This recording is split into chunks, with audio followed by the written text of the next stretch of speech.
Your conversations will be very in-depth. I wasn't gelling with certain types of clients and I was like really confused about it, and it made me mad because I would do well with one, but I would suck at another. I wanted to be good across the board. I was really good with first-time homebuyers and I was really good with relocation people. You know why?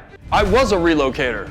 I remember what it was like to come to Phoenix and see the mountains and the palm trees and the blue sky. So I was very relatable and I knew what they were experiencing. And so I was able to talk with passion. And then with first-time homebuyers, I knew what that was like because I went through that. So I was able to relate and I was able to ask questions and talk to them in a way that they understood.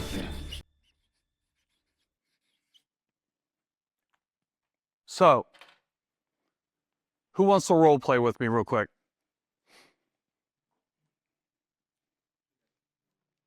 Who, what, where? Come on, Dennis.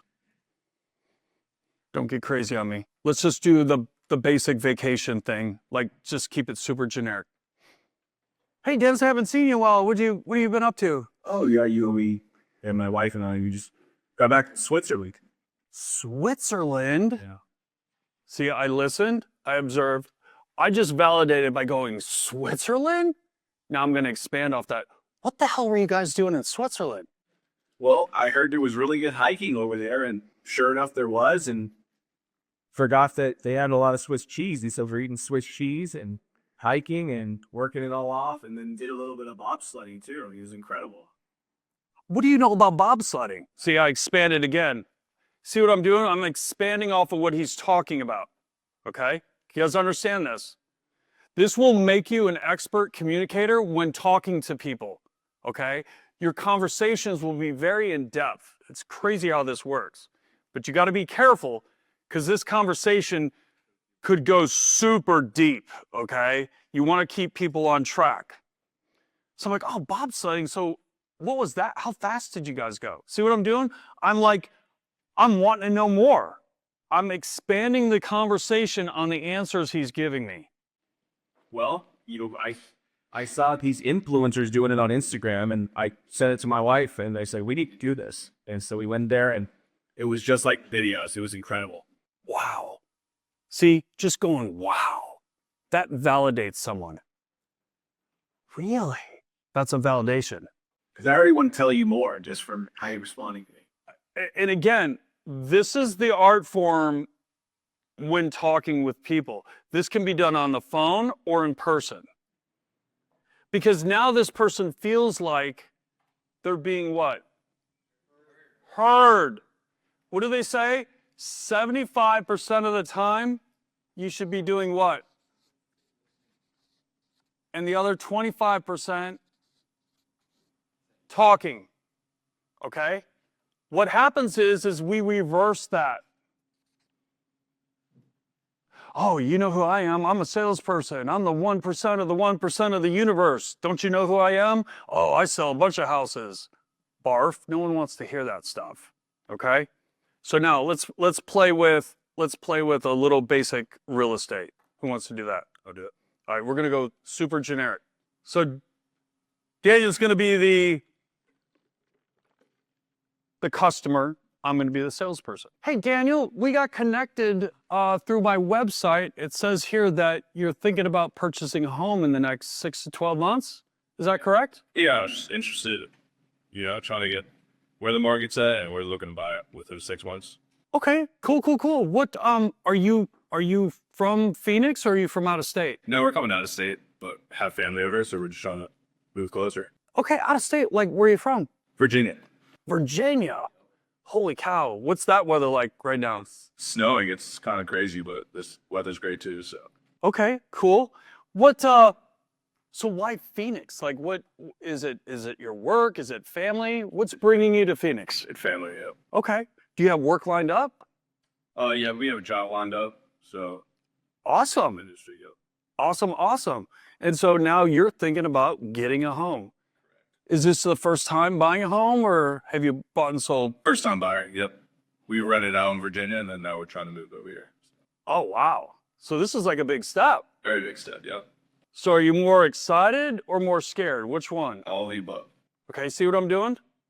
I'm just expanding I'm validating what he's saying so he feels like he's being heard. We forget We jump to conclusions to, oh, you're from out of state? That's great. So what's your budget?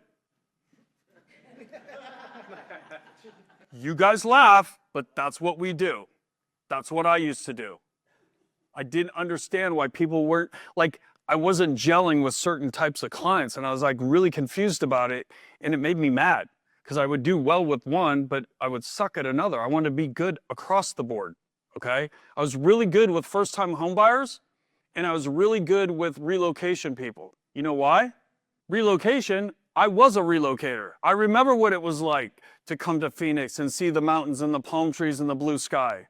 So I was very relatable, and I knew what they were experiencing. And so I was able to talk with passion. And then with first-time homebuyers, I knew what that was like because I went through that. So I was able to relate, and I was able to ask questions and talk to them in a way that they understood. And so when I started to learn this love method on how to expand the questions based off the last answer, my conversations got to a point where these people were like, oh, this is my guy. You know that feeling when you get off the phone or you meet someone, you're like, oh man, that person really, I feel like I know them. Have you ever had that? Imagine having that every time when you talk to someone on the phone or meet someone for the first time. Like, it's possible, but you got to get good at this. And how you get good at this? You practice. See, all this stuff that you're hearing today, if you don't practice, it is not going to work, just so you know, okay? So now with the love method, this is where I'm able to get deeper conversations, more meaningful, and now all of a sudden, I'm walking away with, I know exactly what this guy wants. So now the next time when I talk to him, guess what's going to happen? He's probably going to answer the phone because I had a meaningful conversation. Who gets ghosted? Okay, I want you guys to start thinking about this.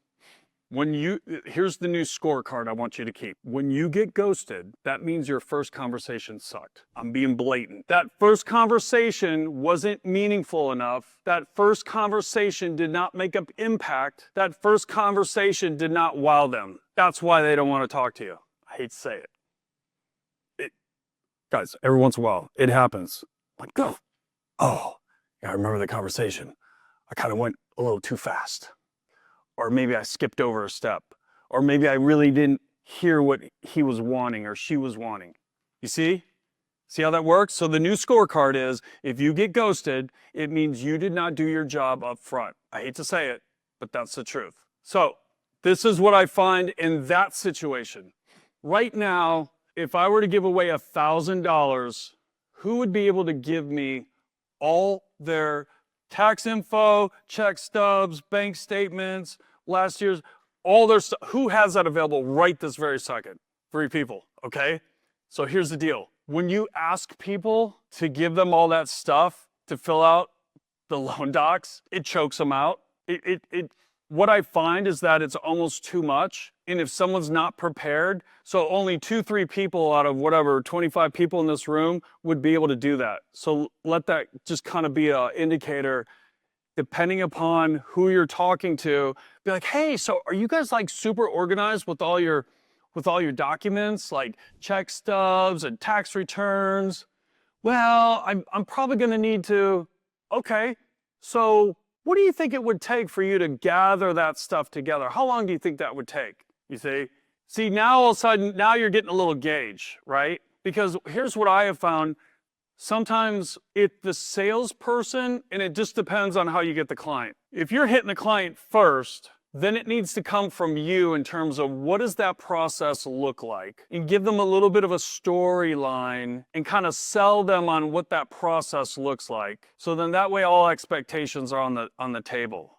Now, coming from a salesperson saying, hey, this lender is going to reach out to you, or I'm going to connect you with a lender. Hey, listen, you're probably going to have a conversation about what your credit looks like, what kind of money you make.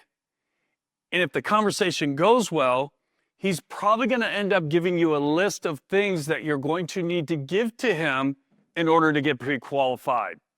See, I'm setting the expectation up front because I think what happens is sometimes you're like, oh, you need a lender? Here, talk to Bob. Then Bob gets it on the phone, sends an email with this big long list, choke out. You send me a long list, choke out. Like, I'm not a long list guy. Yeah, I had a guy that who wants the duplex, and the 500s jumped on me about it, came at me aggressively about it, wanted to get it all done.